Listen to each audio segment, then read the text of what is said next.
Ako nangunguha ng mga crab. Ayun po yung isda po yung mga salip na crab. Uy, malaglag ka dyan po, Iken. Okay ka lang dyan? Kaya malaglag ka, anak ko eh. Kaya malaglag ka. Parang ano po ito, tulay. Ito po, itong ganda na ito. Ano kaya ito? Eh, ano?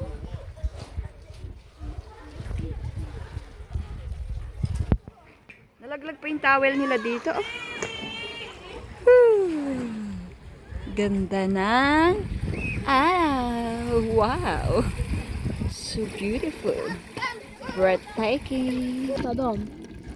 Evde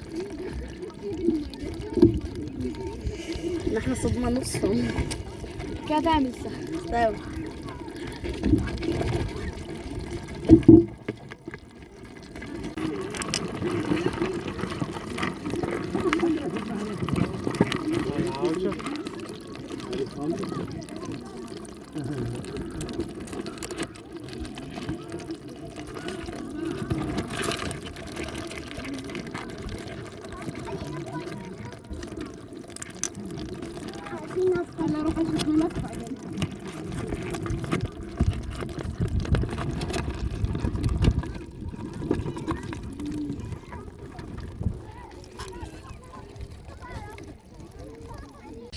Stackars mig.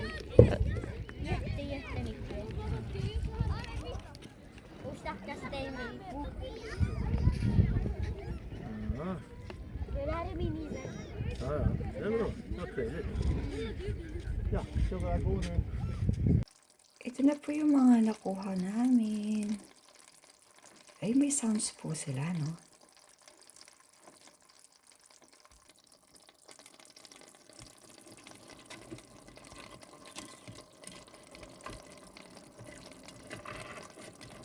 Tsaka kumuha na rin po ako ng mga bulaklak doon. Para meron akong konting bulaklak dito sa bahay. Kapag spring at tsaka summer, hindi mo na kailangan bumili ng bulaklak, guys. Labas ka lang, pitas ka. Pwedeng, tulad nung pinuntahan namin, pwedeng pumitas, wag lang ubusin. Pero meron talaga mga wild din na tumutubo lang. Sinadya nila tinanim doon. Ito, pero marami sila. Hindi naman siguro maubos kung konti lang. Kinuha ko 6 na ganito. Tsaka yung purple doon. Thank you, guys. Thank you for watching.